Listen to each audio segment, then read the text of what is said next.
നമസ്കാരം. ഇന്നലെ എൻ്റെ ഫ്രണ്ട് ഗൗരിദാസ് എന്നോട് ചോദിച്ചു, തനിക്ക് കലിമ ചൊല്ലാൻ അറിയോ? ഇല്ലെന്ന് പറഞ്ഞപ്പോ തൻ്റെ കാര്യം പോക്കാണെന്ന് പറഞ്ഞ് അയാൾ പൊട്ടിച്ചിരിച്ചു. നിങ്ങൾക്കറിയാവോ? ഞാൻ തിരിച്ചു ചോദിച്ചു. പഠിച്ചോണ്ടിരിക്കുക.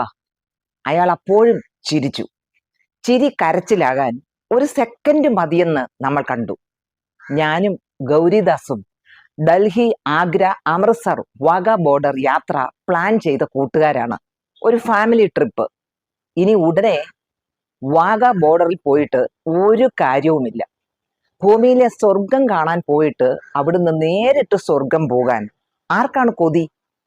ഞങ്ങൾ ആ പൂതി തൽക്കാലം അങ്ങ് ക്യാൻസൽ ചെയ്തു. ദേശീയത, നാനാത്വം, അഖണ്ഡത, ഐക്യത, സഹിഷ്ണുത, ഇങ്ങനെ കുറേ വാക്കുകൾ നമ്മൾ പഠിച്ചു വെച്ചിട്ടുണ്ട് അല്ലേ? എന്ത് കുന്തമായാലും ശരി, ഇനി ജീവൻ രക്ഷപ്പെടണമെങ്കിൽ നമ്മൾ 3 മതത്തിൻ്റെയും പ്രാർത്ഥനകൾ കാണാതെ പഠിച്ചിരിക്കണം എന്നതാണ് ഇപ്പോഴത്തെ സ്ഥിതി. നാനാത്വത്തിൽ ഏകത്വമാണല്ലോ നമ്മുടെയൊക്കെ മുദ്രാവാക്യം.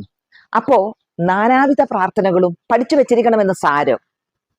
ഏത് പാതിരാത്രിയിൽ വിളിച്ചെണീപ്പിച്ച് ചോദിച്ചാലും തപ്പിത്തടയാതെ ചോദിക്കുന്നവന്റെ മതം നോക്കി പ്രാർത്ഥന വെച്ച് കീച്ചണം.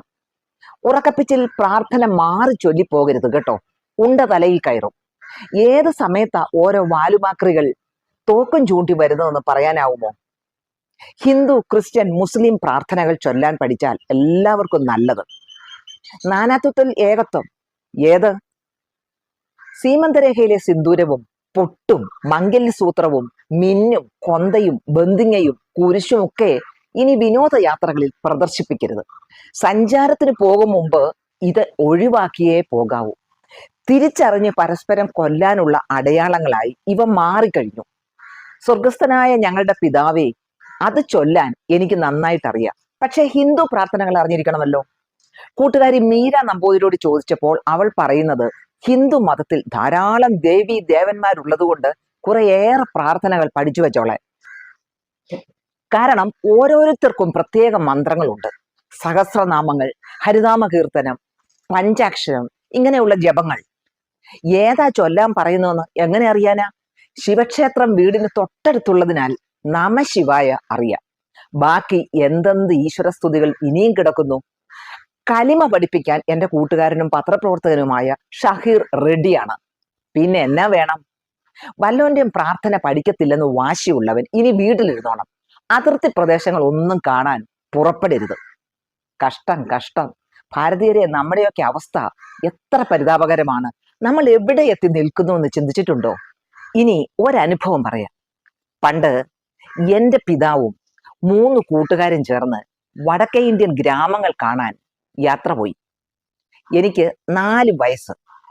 ആശാൻ കളരിയിലെത്തി എന്നെ എടുത്തുയർത്തി എനിക്കൊരു ഉമ്മ തന്നിട്ടാണ് അപ്പൻ പോയത്. ഞാൻ ഇന്നും അത് ഓർമ്മിക്കുന്നുണ്ട്. അന്ന് ഇതുപോലെ ധാരാളം തീവണ്ടി ഒന്നുമില്ല കേട്ടോ. കിട്ടിയ തീവണ്ടികളിൽ യാത്ര. ഒരുപാട് ഗ്രാമാന്തരങ്ങളിലൂടെ അവർ കാൽനടയായും കാളവണ്ടിയിലും ഒക്കെ സഞ്ചരിച്ചതായി പറഞ്ഞു കേട്ടിട്ടുണ്ട്. വലുതായപ്പോൾ, അറിവായപ്പോൾ ഞാൻ ചോദിച്ചു, അന്ന് 2 മാസത്തെ യാത്രയിൽ ഭക്ഷണവും ഉറക്കവും ഒക്കെ എങ്ങനെയായിരുന്നു എന്ന്. ക്ഷേത്ര മൈതാനങ്ങളിൽ സുഖനിദ്ര, അന്നദാനം മഹാദാനം. അന്യനാട്ടുകാരായ ഭാഷ വശമില്ലാത്ത സുവിശേഷകരായ മനുഷ്യരെ അവർ സ്വീകരിച്ച് ഊട്ടി. ഇന്നോ? വർഷങ്ങൾക്ക് ശേഷം ഞങ്ങൾ നെല്ലിക്കമണ്ണിൽ താമസിക്കുകയാണ്. ചർച്ച് പാഴ്സനേജിലാണ് താമസം. റാന്നിയിൽ നിന്ന് പെരുമ്പട്ടിയിലേക്ക് കാൽനടയായി പോകുന്ന ഒരു സ്വാമിയുണ്ട്.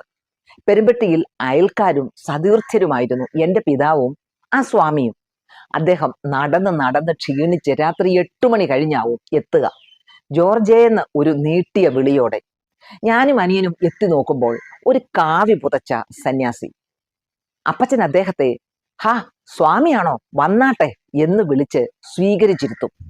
പഴങ്ങളെ രാത്രി അദ്ദേഹത്തിന് പതിവുള്ളൂ എന്ന് പറഞ്ഞതിനാൽ പഴങ്ങൾ നൽകി അദ്ദേഹത്തെ അത്താഴമൂട്ടും. അല്പാഹാരിയാണ്. 2 പഴം കഴിച്ചാൽ ആ സന്യാസിക്ക് അത്താഴമായി. ഞങ്ങൾ കുട്ടികളെ വിളിച്ച് അദ്ദേഹം വിശേഷങ്ങൾ ചോദിക്കും. നന്നായി പഠിക്കണം, നല്ല കുട്ടികളായി വളരണം കേട്ടോ എന്നൊക്കെ ഉപദേശിക്കും.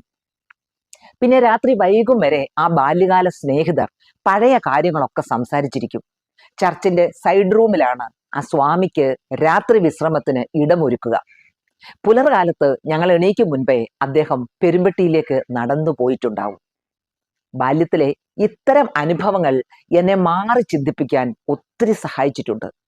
ജാതി നോക്കി കൂട്ടുകൂടാനും മതം നോക്കി സ്നേഹിക്കാനും അറിയാത്ത ആ കാലഘട്ടത്തിൽ ജീവിച്ചതിന്റെ കുറെ മനോഹര ഓർമ്മകളാണിത്. മൂകാംബിക മുതൽ രാമേശ്വരം വരെയുള്ള ക്ഷേത്രങ്ങളിൽ ഞാൻ പോയിട്ടുണ്ട്. ഒരിടത്തും പക്ഷെ തൊഴുതിട്ടില്ല. ബഹുമാനത്തോടെ ആ ക്ഷേത്ര പരിസരത്തിൽ എല്ലാം കണ്ടും അറിഞ്ഞും കേട്ടു നിന്നു. കേരളത്തിന് പുറത്തുള്ള ഒട്ടേറെ പ്രസിദ്ധമായ പള്ളികളിൽ ഞാൻ പോയിട്ടുണ്ട്. ഒരിടത്തും കയറി പ്രാർത്ഥിച്ചിട്ടില്ല. വിശ്വാസം മനുഷ്യന്റെ ഉള്ളിലാണ്, പുറത്താവരുത്. കൊല്ലാനുള്ള കാരണങ്ങളായി പ്രാർത്ഥനകളെ പോലും ഉപയോഗിക്കുന്ന കാലം വന്നുപോയി. ഏത് ദൈവമാണ് കൊലയ്ക്ക് കൂട്ടുനിൽക്കുക? എന്റെ മതവിശ്വാസം ഇല്ലാത്ത മനുഷ്യനെ കൊന്ന് സ്വർഗരാജ്യം കെട്ടിപ്പടുക്കുന്ന എനിക്ക് അവസാനം എന്ത് കിട്ടി? പറഞ്ഞു കേൾക്കുന്ന ഒരു മായാ പ്രപഞ്ചത്തിൽ ഗംഭീര സ്വീകരണം കിട്ടുമോ? ചത്തുപോയ ഒരുത്തനും തിരിച്ചു വന്ന് കിട്ടിയ സമ്മാനത്തെപ്പറ്റി നമ്മൾക്ക് പറഞ്ഞു തന്നിട്ടില്ല കേട്ടോ. Thank you for watching this video. വീണ്ടും കാണാം. God bless you.